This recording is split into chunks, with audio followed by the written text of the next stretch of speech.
Most players don't know this, but Steam still has a few launch options that can boost FPS, or at least make your game feel smoother, but only in certain titles. So instead of wasting your time with random commands, I'll show you which ones actually work, which games support them, and how to test if they work on your system. Open Steam. Right-click the game, go to Properties, and in Launch Options paste this line.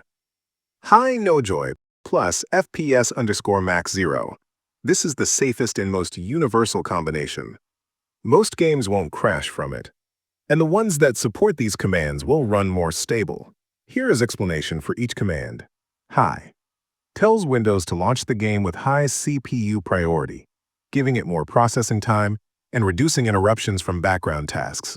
NoJoy disables joystick and gamepad support, so the game stops scanning unused controller inputs and slightly reduces CPU overhead. Plus FPS _ max 0 removes the FPS limit, unlimited FPS, so the game renders as fast as your hardware allows. You can always use just one or two commands, just be sure to add space after each. But here's the truth, launch options are not universal. Every game uses a different engine, and some engines read these commands while others completely ignore them. Games where these options still make sense. CS2 uses FPS max and benefits from high priority. Dota 2 supports similar commands. Rust often responds to high and NoJoy. Apex Legends may run smoother with high priority. PUBG, some extra options still help certain players, but results vary. Games where these commands usually do nothing.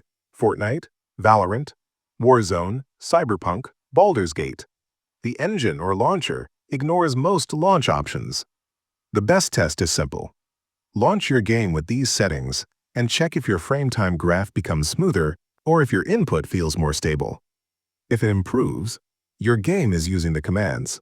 If nothing changes, that game simply ignores them, and you can remove the line at any time. These options aren't magic, but they're still a quick, safe way to squeeze stability out of games that support them. If this helped you, comment which game showed the biggest improvement. It helps other players know what's worth trying. And don't forget to like the video, and consider to subscribe with the bell on for more useful videos. Until next time, stay safe, and I'll see you all.